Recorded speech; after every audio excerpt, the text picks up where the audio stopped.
Good morning बच्चों। आज हम लोग को व्याकरण के अध्याय 3 पढ़ना है, शब्द विचार। इससे पहले हमने पहला अध्याय पढ़ा था भाषा, उसके बाद वर्ण विचार। अब हमें पढ़ना है शब्द विचार। शब्द विचार में हमें क्या पढ़ना है, यानी कि शब्दों की उत्पत्ति, यानी शब्द की रचना कैसे हुई, उनकी उत्पन्न कैसे हुई, शब्द कैसे बनते हैं, ठीक है, उनके प्रकार कौन कौन से हैं, तो ये हम शब्द के बारे में पढ़ेंगे। सबसे पहले शब्द विचार, यानी कि पहले शब्द होता क्या है। तो शब्द हमने बताया, पहले ही बता चुका है कि शब्द वर्णों के मेल से बनते हैं, ठीक है, यानी कि दो या दो से अधिक वर्णों के सार्थक मेल को शब्द कहते हैं। अब सार्थक यानी कि जिसका कोई अर्थ हो, यानी कि दो या दो से अधिक वर्ण जब मिलकर कोई एक विशेष अर्थ वाला शब्द बनाएंगे तो उनको शब्द कहा जाता है, ठीक है। तो होते हैं शब्द। अच्छा, ये भी तो हो सकता है कि बिना अर्थ वाला, यानी कि जब कोई दो या दो से अधिक वर्ण जब शब्द बनाएंगे जिसका कोई अर्थ ना निकले, वो होता है हमारा निरर्थक शब्द, ठीक है। तो सार्थक शब्द को ही हम शब्द मानते हैं और उसी के बारे में हम पढ़ते हैं। व्याकरण में हमें सार्थक शब्द ही पढ़ने हैं, न कि निरर्थक शब्द, ठीक है। तो सबसे पहले हमने शब्द जाना। अब देखेंगे कभी शब्द को पद भी बोला जाता है हिंदी में, तो पद और शब्द में क्या अंतर है, ठीक है। तो सबसे पहले क्या शब्द हमने जाना कि दो या दो से अधिक वर्णों के सार्थक मेल को शब्द कहते हैं जिसका कोई विशेष अर्थ निकलता है। और पद यानी कि ये, अब जब यही शब्द व्याकरण के नियमों के द्वारा वाक्य में प्रयोग कर लिए जाते हैं, तो जब वाक्य में जो प्रयोग किए हुए शब्द हैं उसको पद बोला जाता है, ठीक है।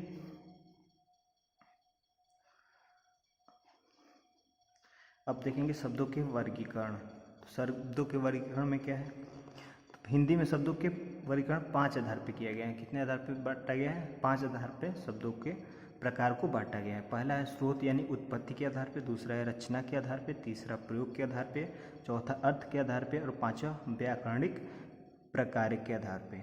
तो हमें पढ़ना है स्रोत यानी कि उत्पत्ति के आधार पे, यानी कि हमारे जो शब्द की उत्पत्ति कैसे हुई, इसके आधार पे हम 4 प्रकार पढ़ेंगे इसमें। पहला क्या है, तत्सम शब्द। तत्सम शब्द क्या होते हैं? तो तत्सम शब्द वे शब्द होते हैं जो हमारी संस्कृत जो भाषा है, तो संस्कृत के वे शब्द जो जिनमें बिना किसी परिवर्तन के वो हिंदी में प्रयोग कर लिए जाते हैं, वे होते हैं तत्सम शब्द, ठीक है। जैसे देखेंगे आप प्रातः,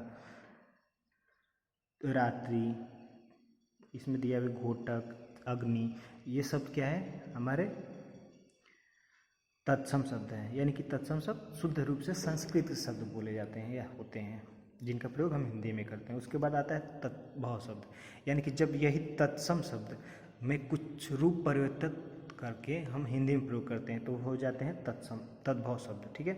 यानी कि तत्सम शब्दों का ही जब रूप प्रयोग कर लिए जाते हैं, रूप परिवर्तन करके प्रयोग कर लिए जाते हैं, तो होते हैं हमारे तद्भव शब्द। जैसे हमारा क्या होता है, गृह क्या है, हमारा तत्सम शब्द है, और गृह को हम लोग क्या बोलते हैं, घर बोलते हैं। तो घर हमारा हो गया क्या, तत्सम हो गया, तद्भव हो गया, और गृह क्या हो गया, तत्सम हो गया। वैसे अग्नि क्या हो गई, तत्सम हो गई, और आग क्या हो गया, तद्भव हो गया, ठीक है। इसमें कुछ तद्भव और तत्सम शब्द के बारे में दिया गया भी, इसको हम पढ़ेंगे ताकि हमें ध्यान रहे कि कौन सा तत्सम शब्द होता है और कौन सा तद्भव शब्द होता है। उसके बाद आता है तीसरा, जब हम पढ़ेंगे उत्पत्ति के आधार पे, तो देशज शब्द, ठीक है। देशज शब्द यानी कि हमारे जो अपने हिंदी भाषा की जो बोलियां हैं, जैसे हिंदी भाषा की ब्रज भाषा है, अवधी है, भोजपुरी है, ये हिंदी भाषा की ही लगभग बोलियां हैं। तो जब इन बोलियों के जो शब्द होते हैं वो शब्द हिंदी में प्रयोग कर लिए जाते हैं, तो वे होते हैं देशज शब्द, ठीक है।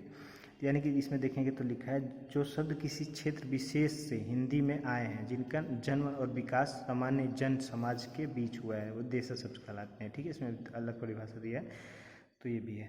जैसे हमारे डिबिया है ना, डिबिया मतलब एक जो माचिस की डिब्बी होती है उसको भी डिबिया बोला जाता है, और एक डिबिया होता है जो जलाया जाता है, ठीक है, उसमें मिट्टी का तेल डाला जाता है और उसको जलाया जाता है, तो डिबिया होता है। फिर खड़ाऊँ जो पहना जाता है, झुग्गी यानी कि झुग्गी झोपड़ी वाला, फावड़ा यानी कि कुदाल भी बोलते हैं इसको वैसे, ठीक है।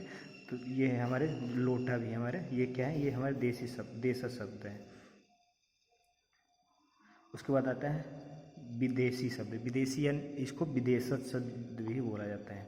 तो विदेशज शब्द क्या होते हैं, यानी कि जो हमारे देश की भाषा नहीं है, ठीक है, यानी कि जो हमारे देश के अतिरिक्त अन्य जो भाषाएं हैं और अन्य भाषाओं से जो शब्द उठा के हमारे हिंदी में वैसे ही प्रयोग किए जाते हैं, तो हमारे क्या हो जाते हैं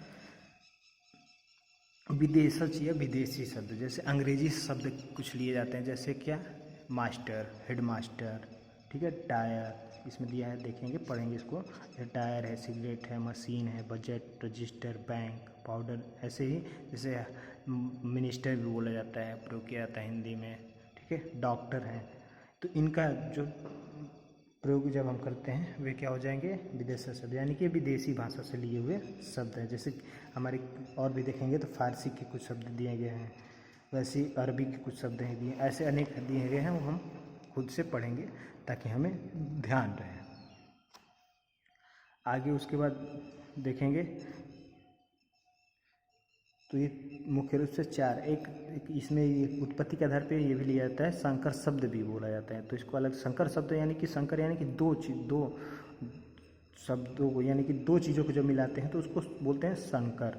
यानी कि जब दो देखेंगे कि दो जो भाषाएं हैं उनका जब मिला के प्रयोग करेंगे, दोनों भाषाएं के एक एक शब्द लेके और एक शब्द जो नया शब्द बनेगा उसको बोलते हैं क्या संकर शब्द। यानी कि दो भाषाओं से मिलकर बना हुआ शब्द क्या होगा संकर शब्द। जैसे यहाँ पे देखेंगे हिंदी और संस्कृत के मिला के कुछ शब्द बने, जैसे वर्ष गांठ, ठीक है, कपड़ा उद्योग, पूंजीपति, ठीक है, तो ये हमारे हो गए संकर शब्द। तो ये हमारे थे उत्पत्ति के आधार पे, यानी कि स्रोत के आधार पे शब्दों के भेद। अब हम पढ़ना है रचना के आधार पे शब्द के भेद, ठीक है। तो रचना के आधार पे शब्द के भेद भी तीन प्रकार के होते हैं। कौन कौन से? रूढ़ शब्द होता है, यौगिक शब्द होता है और योग रूढ़ होता है। इसमें सबसे पहले पढ़ेंगे रूढ़ शब्द। रूढ़ शब्द क्या होता है कि वे शब्द जिनके टुकड़े करने पर कोई अर्थ ना निकले, वो क्या होते हैं, यानी कि जो शब्द वे शब्द जिनके कोई टुकड़े ना किए जा सके और वे शब्द जिनका एक विशेष अर्थ होता है, वे क्या होते हैं, रूढ़ शब्द होते हैं। जैसे आदमी, अब आदमी जो शब्द है इसमें अगर आद को अलग कर दें और दमी को अलग कर दें तो ना आ का अर्थ निकलेगा ना दमी का अर्थ निकलेगा। अगर आ का निकल भी जाएगा तो दूसरे शब्द का नहीं निकलेगा, ठीक है। जैसे घोड़ा, तो घो को अलग कर दे और आ को, तो इसमें दोनों का अर्थ नहीं निकल रहा है, ठीक है। तो ये हमारे क्या हो गए, रूढ़ शब्द हो गए हैं। आगे दूसरा है यौगिक शब्द। अच्छा, इसमें देखेंगे विशेष में दिया है कि कई बार कुछ मूल शब्दों का प्रयोग अन्य व्यक्तियों, पशुओं, वस्तुओं के लिए भी कर लिया जाता है। उस स्थिति में इनका अर्थ रूढ़ हो जाता है, तो इनको मुख्य अर्थ से बिल्कुल अलग होता है। उदाहरण के लिए जैसे देखेंगे कुछ ऐसे शब्द हैं जो विशेष रूप से प्रयोग किए जाते हैं, भले उनका अर्थ कुछ और भी हो, लेकिन जब हम उसका प्रयोग करते हैं तो कुछ और अर्थ निकलता है। जैसे शेरनी जो शब्द है, शेरनी यानी कि क्या किसे कहते हैं, मादा शेर को बोलते हैं, तो वो क्या हो गई, शेरनी हो गई। तो वैसे लेकिन यहाँ पे देखेंगे तो एक वाक्य है, रानी लक्ष्मीबाई शेरनी थी, तो यहाँ शेरनी का मतलब बहादुर से है, ना कि उस शेरनी से है। किससे है, बहादुर से है, तो इसका एक अलग अर्थ हो गया। तो ये हमारे रूढ़ में नहीं आते हैं। आगे हमारा दूसरा क्या हो गया, यौगिक शब्द। यौगिक शब्द मतलब कि वे दो विशेष अर्थ वाले, यानी कि दो रूढ़ शब्द जब मिलके एक नए शब्द बनाएंगे तो वो हमारे यौगिक शब्द होते हैं। यौगिक मतलब होता है जुड़ा हुआ है, यानी मिला हुआ। योग मतलब जुड़ना होता है, ठीक। तो यौगिक शब्द, जैसे हमारा एक शब्द है घोड़ा और दूसरा है सवार, तो ये जब दोनों शब्द मिलकर एक नया शब्द बनाया हमने तो क्या हो गया, घुड़सवार, ठीक है। यानी कि देखेंगे तो यहाँ दोनों जो है रूढ़ शब्द हैं, अब वो ये मिलके हमारे यौगिक शब्द बनाते हैं, ठीक है। तो हम ये भी बोल सकते हैं कि दो रूढ़ शब्दों के योग से यौगिक शब्द बनता है।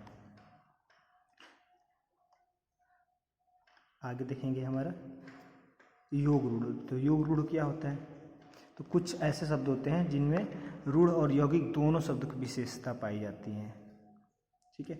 यानी कि इसमें दिया भी है, इसका अर्थ यह है कि यौगिक शब्दों के समान कई सार्थक खंड टुकड़े किए जा सकते हैं। रूढ़ शब्दों के समान इनका एक विशेष अर्थ होता है। उदाहरण के लिए दिया गया इसमें, जैसे जलज, ठीक है, यानी कि इनका अगर जैसे जो योग रूढ़ मतलब उनके में दोनों विशेषताएं हैं, रूढ़ शब्द के भी और यौगिक शब्द के भी। यौगिक शब्द मतलब जब उनको अलग किया जाएगा जो शब्द तो अर्थ निकलेगा एक, ठीक है।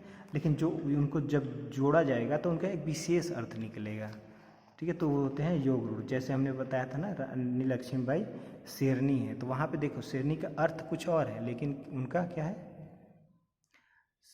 प्रयोग हुआ है वो महानता के लिए हुआ है, बहादुर के लिए हुआ है। तो वैसे ही प्रयोग हुआ है अलग अर्थ में। तो यहाँ भी जैसे शब्द हैं, अगर इनका अर्थ देखा जाएगा अलग अलग करके, तो जल, जैसे एक शब्द है जलज। जलज मतलब किसी को बोलते हैं, कमल को बोलते हैं, और बोलते कमल को है, लेकिन अर्थ क्या होता है, तो अर्थ होता है इसका जलज, यानी कि जल में उगने वाला, जल से उत्पन्न, ठीक है। तो जलज, तो अगर यहाँ पे देखेंगे तो जल और ज ये मिलके बना है हमारा ये, तो इसमें देखेंगे क्या कि इसका अर्थ है वो तो अलग है, वो एक शंख, कमल, चंद्रमा, मोती, ठीक है, अलग अलग अर्थ है। लेकिन यहाँ पे इसका प्रयोग किसमें के लिए किया जाता है, कमल के लिए किया जाता है। वैसे नीलकंठ यानी कि नील और कंठ यानी कि नीला कंठ, जैसे एक नीलकंठ पक्षी भी होती है, ठीक है। तो नीलकंठ पक्षी भी होती है और शिव भी होती है, लेकिन हम नीलकंठ पक्षी के लिए प्रयोग नहीं करते हैं। अगर कोई व्यक्ति बोलेगा नीलकंठ तो आप ध्यान देंगे कि वो आप पक्षी नहीं सोचेंगे, किसको सोचेंगे कि वो भगवान शिव को बोल रहा है, ठीक है। तो ये हमारे योग रूढ़ शब्द हो गया।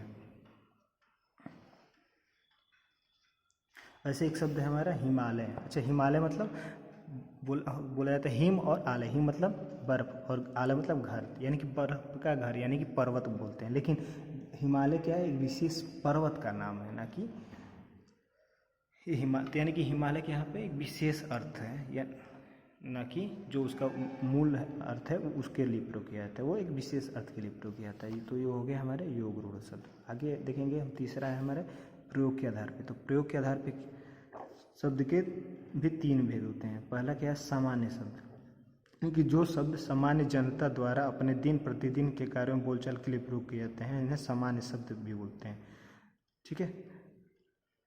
इस सामान्य शब्द को हम क्या बोल सकते हैं, देशज शब्द भी बोलते हैं। जैसे कि हमारे जो हिंदी की बोलियां हैं उनके जो शब्द लिए हुए हैं, उनसे जो शब्द उठाए गए हैं हमारे हिंदी में, तो होते हैं हमारे सामान्य शब्द हो जाते हैं, यानी सामान्य बोलचाल की भाषा हो गई। जैसे भोजपुरी हो गई, अवधी हो गई, ठीक है, ब्रज हो गई। तो इनके जो शब्द हैं वो हमारे हिंदी में प्रयोग किए जाते हैं, तो वो क्या हो गए, हमारे सामान्य शब्द हो गए। दूसरा है परिभाषिक या तकनीकी शब्द। इसमें क्या है, जिन शब्दों के अर्थ पूरी परिभाषा देकर समझाया जाता है, यानी परिभाषिक या तकनीकी शब्द कहलाते हैं, ठीक है। यानी कि वे शब्द जो सामान्य बोलचाल की भाषा में प्रयोग नहीं किए जाते हैं, वो उनका विशेष परिभाषा दिया हुआ होता है, तो वे होते हैं परिभाषिक या तकनीकी शब्द, ठीक है। जैसे ही ज्ञान विज्ञान के जो शब्द होते हैं, व्यवसाय के होते हैं, अन्य क्षेत्रों के शब्द होते हैं, तो इनके क्या होते हैं, विशेष और परिभाषा दी हुई। जैसे अभियंता, अभियंता किसको बोलते हैं, किसको, इंजीनियर को बोलते हैं, ठीक है। न्यायालय, ठीक है, पदयुक्त हो गए, भौतिकी हो गई, यानी कि इनका एक विशेष अर्थ, इनका देखेंगे जब भी हम पढ़ेंगे तो इनकी अलग अलग परिभाषाएं हैं। तो ये हमारा तकनीकी हो गया या परिभाषिक। दूसरा क्या, अर्थ परिभाषित या अर्ध तकनीकी शब्द, ठीक है। तो यानी कि कुछ इसमें देखेंगे तो लिखा है, कुछ परिभाषिक शब्द ऐसे होते हैं जिनका प्रयोग सामान्य जीवन अथवा विशेष क्षेत्र दोनों रूपों में किया जाता है, यानी कि वे शब्द जो इनकी विशेषता इन दोनों की है, सामान्य शब्द की भी है और परिभाषिक और तकनीकी क्षेत्र की भी है। यानी कि जो सामान्य बोलचाल की भाषा में प्रयोग किए जाते हैं और एक तकनीकी क्षेत्र में भी प्रयोग किया जाता है, दोनों में प्रयोग किए जाते हैं और दोनों का अर्थ अलग अलग निकलता है। जैसे इसमें देखेंगे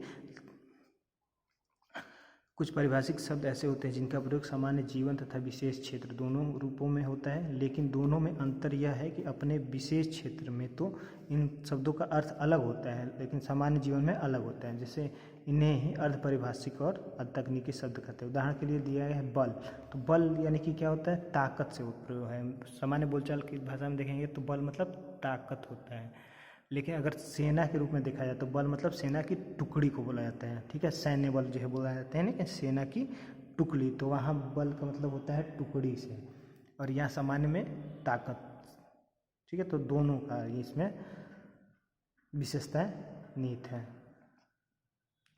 अब चौथे आधार पर देखें तो चौथे आधार पर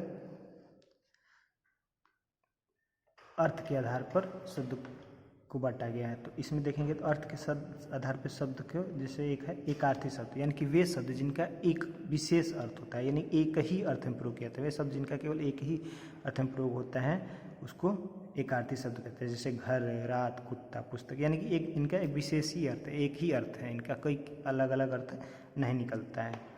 दूसरा क्या होता है अनेकार्थी शब्द। अनेकार्थी शब्द मतलब कि इनका अर्थ अलग अलग, शब्द तो एक है लेकिन अलग अलग अर्थ में प्रयोग कर लिए जाते हैं। ठीक, जैसे अनेक अर्थ निकलते हैं। जैसे काल हो गया, काल मतलब समय को भी कहते हैं और मृत्यु को भी कहते हैं। वैसे हमारे यहाँ पानी हो गया, पानी मतलब जल को भी बोला जाता है, चमक को भी बोला जाता है और सम्मान को भी बोला जाता है। ठीक है, यानी तीनों अर्थ में पानी का प्रयोग किया जाता है। अगला होता है समानार्थी यानी पर्यायवाची शब्द, यानी कि ये वही शब्द होते हैं जो शब्द तो अलग अलग होते हैं लेकिन इनका अर्थ एक ही होता है। ठीक है, तो इनको समानार्थी यानी कि एक ही अर्थ होता है। अलग अलग शब्द होते हैं, कई शब्द होंगे लेकिन अर्थ देखा जाए तो एक ही होता है, ये समानार्थी शब्द कहते हैं। जैसे मेघ के लिए क्या कहा जाता है नीरद है, जलधर है, जिनको पर्यायवाची हम बोलते हैं। जैसे मेघ का होता है नीरद होता है, जलधर हो गया। ठीक है, और घट्टा भी हो जाएगा, घन हो जाएगा, बादल हो जाएगा, ये सब क्या हो गया पर्यायवाची हो गए, समानार्थी हो गए। वैसे पवन का, हवा का क्या हो जाएगा पवन हो जाएगा, समीर हो जाएगा, वायु हो जाएगा। ठीक है, तो ये हमारे समानार्थी शब्द हो। वैसे विपरीतार्थी यानी कि विपरीतार्थक या विपरीतार्थी या विलोम शब्द, यानी कि ऐसे शब्द जिनका विपरीत अर्थ निकलता है। जैसे हमारे विलोम शब्द जो बोलते हैं अपोजिट शब्द, वे होते हैं विपरीतार्थक या विपरीतार्थी या विलोम शब्द। जैसे ज्ञान का हो जाएगा अज्ञान, विलोम क्या हो गया अज्ञान, सुगम का दुर्गम। ठीक है, तो ये हो गया हमारे विपरीतार्थक या विलोम शब्द। आगे देखेंगे तो व्याकरणिक आधार पे शब्द के भेद। तो व्याकरणिक आधार पे शब्द के 8 भेद बांटे गए हैं, यानी इनको ये भी बोलते हैं, इनका हम ऐसे भी कभी कभी पढ़ेंगे। जैसे अविकारी और विकारी शब्द भी पढ़ते हैं। ठीक है, तो जो संज्ञा, सर्वनाम, विशेषण और क्रिया है इनको हम क्या बोलते हैं विकारी शब्द, यानी कि इनके रूप में परिवर्तित हो जाता है। ठीक है, और ये व्याकरणिक आधार पे भी शब्द को बोला जाता है। ठीक है, तो यानी कि ये पहले जो 4 हैं इनको विकारी शब्द बोला जाता है, और दूसरे जो 4 हैं यानी 5वां, 6वां, 7वां और 8वां इन्हें अविकारी शब्द बोलते हैं, यानी कि जिनमें कोई परिवर्तन नहीं होते हैं। ठीक है, तो ये हमारे शब्द विचार, यानी कि ये जो तीसरा अध्याय है इस प्रकार से हम इसको हम खुद पढ़ेंगे और आगे जो हमें शब्द आपका क्वेश्चन आंसर कराएंगे, तो इसको ध्यान से पढ़ेंगे। इसमें जो न समझ में आए आप पूछ सकते हैं हमसे।